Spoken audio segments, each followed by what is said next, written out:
بسم الله الرحمن الرحيم. الحمد لله والصلاة والسلام على رسول الله وعلى آله وأصحابه ومن والاه. بەڕێزان و خۆشەویستان، لە زنجیرەی 29 دەگەین و خزمەت ئێوەی بەڕێز. لەو زنجیرە باسانەی سەبارەت بە پەروەردەی منداڵ گەیشتنە ئەوەی کەوا ڕاستکردنەوەی هەڵەکانی منداڵ قۆناغەکانمان باس کرد کە گوتمان بریتە لە سێ قۆناغی سەرەکی. قۆناغی سێم باسمان کرد شێوازی بەکارهێنانی لێدان لە بۆ منداڵ. ئەویش باسی چەند بنەمایەکمان کرد لەو بنەمایانەی کەوا کاتێک کەوا ئینسان لە منداڵێک دەداتن لە بۆ پەروەردەکردن و ڕاستکردنەوەی هەڵەکەی دەبی ڕەتچاوی ئەو چەند بنەمایانە بکرێ. یەک لەو بنەمایانەی کە باسمان کرد گوتمان هەموو تەمەنەك نابی لێدانی لۆ بەکار بێ، بەڵکو لە تەمەنی 10 ساڵ بەسەرەوە ئەوجا دەکرێ ئینسان لێدانەکەی لۆ بەکار بینیتن. لە تەمەنی 10 ساڵ بچووکتر بەڕاستی باش نییە ئینسان لێدان بەکار بینیتن. خاڵی دووەم بنەمای دووەم باسمان کرد گوتمان لێدان نابی بە یعنی بەبێ حەد و حساب بەبێ هیچ ڕێژەیەک بە کەیفی خۆی ئەو داک و بابیان ئەو مامۆستایان لە منداڵەکەی بێدات، بەڵکو دەبی لە سێ زیاتر نەبیتن، یعنی لە سێ لێدانەکە بە هەر ئامێرێک بە هەر شتێک بی لەو سێ لە سێیان زیاتر تێنەپەڕیتن. ئەو دەگەر سێ قامچی بوو، سێ شەق بوو، سێ شت بوو، نابی لەوەی زیاتر لە منداڵ بدرێتن. خاڵی سێەم بنەمای سێم لە بۆ لێدانی منداڵ ئەو هۆکارەی پێ لە منداڵ دەدرێتن دەبی بە چ شێوازێک بی. یعنی بەداخەوە زۆر جاری وا هەیە تەمەشا دەکەی هەندێک دایک و باویان هەندێک مامۆستا دێتن مەسەڵەن کە لە منداڵەکەی گۆپارێکی ئەوەندە ئەستوری دەینی بەو گۆپارەی لە منداڵەکەی دەدات، یان تەمەشا دەکەی جاری و بەردی ڕادەوەشەیتر کە تووڕە دەبیتن، یان کاتی خۆی هەندێک مامۆستا هەبوو مەستەڕەی دەینا، مەستەڕەکە لایەکی زۆر تیژ بوو، بەلایە تیژەکەی لێرە لە پشتی دەستی منداڵی دەدا، پشتی دەستی منداڵ. یان هەندێک برین لە دایک و باوکان یان لە مامۆستایان ئێرەی منداڵیان دەگەن بەو پرچەی قیتیان دەکردەوە، یعنی بەڕاستی ئەو نەوع لێدانە زۆر یعنی جێی ئەسەفە. یان وا بووە ئەوها پرچی یعنی قانکێک پرچی منداڵی گرتیە مامۆستایان داک و باب ڕاد لە بنەوە ڕە پرچەکەیان دەرینە، ئەو منداڵە وەکو برێ کەچەڵ بووە. یعنی بەڕاستی ئەو شێوازە بەکارهێنانی لێدانانە بەڕاستی پێچەوانەی شەرعە، پێچەوانەی هەموو یاسا و ڕێسایەکی ئاسمانی و سەرڕووی زەویە. بابەت و منداڵەکە لە بندەستە ئەو منداڵە دەخینی ناخینی خۆ ئەتو لەی بەرپرس نی، یان ئەو منداڵە هەڵەکی دەکە منداڵە خۆ گەورە نییە، ئەدی بۆچی پێی دەوترێ منداڵ، ئەدی بۆچی ئەتو لەوی گەورەتری ئەگە سەبر و تەحەمولت لەوی زیاتر دەبیتن. بەڕاستی بۆیە بەکارهێنانی ئەو هۆکارەی پێ لە منداڵەکەی دەدەی دەبی ئینسان زۆر ئاگدار بی. یعنی بزانە لۆ پێغەمبەری خوا صلی الله علیه وسلم دەفەرمی عەلقوا الصەوتە، سەوت واتە قامچی، دائیمەن قامچی نەرمە، زۆر ئەستوری نییە، زۆر باریک نییە، یعنی ئامێرێکی وایە عاتەن خۆ کابرا ناژبی، یعنی دەبی ئەو سەوتە لۆ مەسەڵەن لۆ نمونەزاری وایە کابرا بە دارێکی ڕق لە منداڵەکەی دەدا، یان بە شتێکی تیژ لێی دەدا، ڕەنگە جێیەکی ببڕی، یان ڕەنگە ئەو منداڵە بەهۆی ئەو شتە ڕقە یان ئەو بەردەی کە تێی دەگری، یعنی ڕەنگە سەری بشتێ یان جێیەکی بشتێ یان زەرەدەکی زۆر گەورە بەو منداڵی بکەویتن. لێ دەبی ئینسان لۆ نمونە پارچە سۆندەکی ئەوەندە ئەویش نەک حتا قووەت تێلەی دەی، نا هەر بە ئۆندەی حەز بکە ئەو منداڵە بێتەوە. یعنی دەبی ئێمە بزانی ئەو داک و بابەی یان ئەو مامۆستایی کەوا لە منداڵەکەیدا مەبەستی چییە، هەدەفی چییە لە لێدانی ئەو منداڵی؟ ئایا ڕقی لێی دەبتەوە، دوژمنکاری لەگەر ئەو منداڵی دەکات، تۆڵەی لێ دەکاتەوە، شتێکی بەرامبەری نەکردیا. ئەگەر لێدان لەسەر ئەو بنەمایانە بی واللهی ئەو کەسە گونەعبارە تاوانبارە لە ڕۆژی قیامەتێ. چونکە منداڵێک چێت و دوژمنکاری بکەی کاکە، منداڵێک چی ئەتوو بچێت تای تەرازوی لەگەری دوژمنکاری بکەی و عەزیەتی بدەی و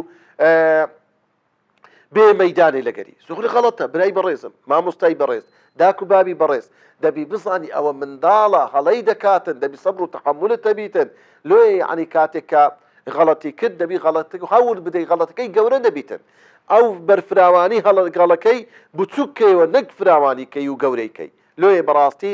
ئەو شتەی پێلەی دەدەی، یعنی دەبی ئینسان زۆر ئاگدار بیتن، یعنی شتێکی وەها بیتن گونجاو بی زۆر عەزیەتی ئەو منداڵەی دەدا کە بێتە مای عەیبەکی گەورە بەو منداڵەوە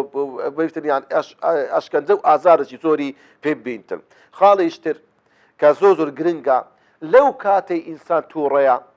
لە ئەو پڕی تووڕەبوون نابی لە منداڵەکەی بدا. یعنی جاری وێ داک و بابەکە یان مامۆستایەکە هەندە تووڕەیە چاوی سۆربیتەوە دەماری ملی ڕق بوو ئەوها ئەو دەبە کەیف خۆی بە شەقان دەکەوتە سەر نازانی عن لەبەر ئەوەی تووڕەبوون یعنی بەڕاستی ئینسان دەگەیتە ئاستێک کە ڕەنگە عەقلی ڕابوەستیتر. لێ بزانە تەمەشا بکە سەحابەیەک هاتە خزمەت پێغەمبەری خوا پیاوێک فەرمووی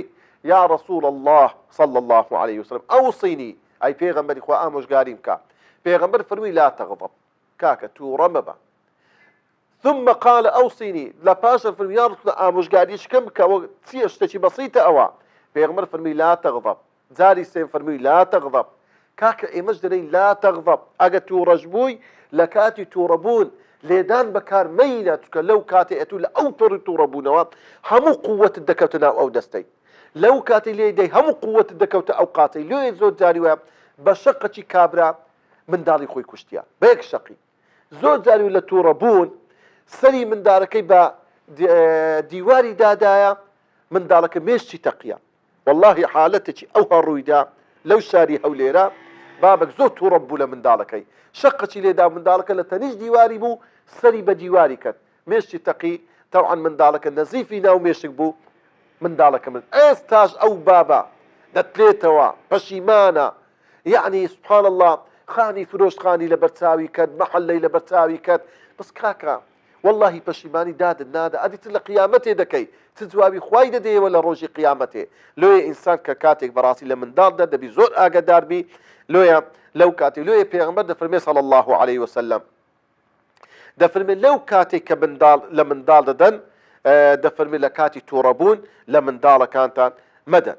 ئەو جارە خاڵێشتر خۆشەویستان و بەڕێزان هەر کاتێ منداڵەکەت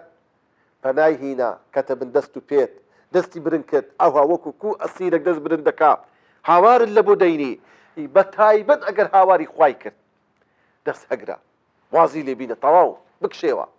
گوناحت دەگاتێ منداڵ ئەوها خۆی دەگریتن دەم و چاویگرتن لێی نەدەی ئەتوو دەکەوتە بن دەست و پێ دەستت ماز دەکا ئەو هەلەی دەداتن کاکە تو مەبەست وەکو باسمان کرد لۆ لێی دەدەی لۆی ئەو منداڵە پەشیمان بیتەوە ئێوە پەشیمان بوونەوەیە بەڵام ئەگەر لێتدا ئەو منداڵە لەسەر غەڵەتەکەی خۆی مکوڕ دەبی مصر دەبی بەردەوام دەبیتن ڕقەتی زۆریش بەرامبەر و پەیدا دەکا بزانە پێغەمبەری خوا دەفەرمێ صلی الله عليه وسلم دەفەرمێ إذا ضرب أحدكم خادمه فذكر الله فارفعوا أيديكم ئەگەر کەسێک لە خزمەتیەکی لە منداڵەکی لە تەڵەبەتی خۆیدا منداڵەکە ئەو کەسەی لێی دەدرێ هاواری خوای کرد ناوی خوای هینا پێغەمبەر دەفەرمێ دەست هەگرد و وازی لێ بین و لێی مەدەن لۆیە بەڕێزان و خۆشەویستان بزانە خاڵێشتر زۆر گرنگە کە یەکێشتر لەو بنەمانەی کە ئینسان لێی دەدا لە منداڵ دەداتن یان مامۆستا لە تەڵەبەتی خۆی دەداتن دەبی زۆر ئاگاداربی بزانە لە چێندەری دەدەی پێغەمبەر دەفەرمێ إذا ضرب أحدكم فليتقي الوجه إذا ضرب أحدكم غلامه فليتقي الوجه ئەگەر کەسێک لە ئێوە لە خزمەتیەکەی یان لە منداڵەکەی یان لە قوتابیەکەی خۆیدا دەموچاوی بپارێزە بالی دەدرێتن بە شەق لە من جێی مەدە چکە ئەو دەموچاوە ئەو نیوچەوانە ئەو ڕوە لە خوای دەستە سەزدەی گوناحت دەگاتێ بە شەق لە من جێی بدەیت گوناحت دەگاتێ نابی یان لۆ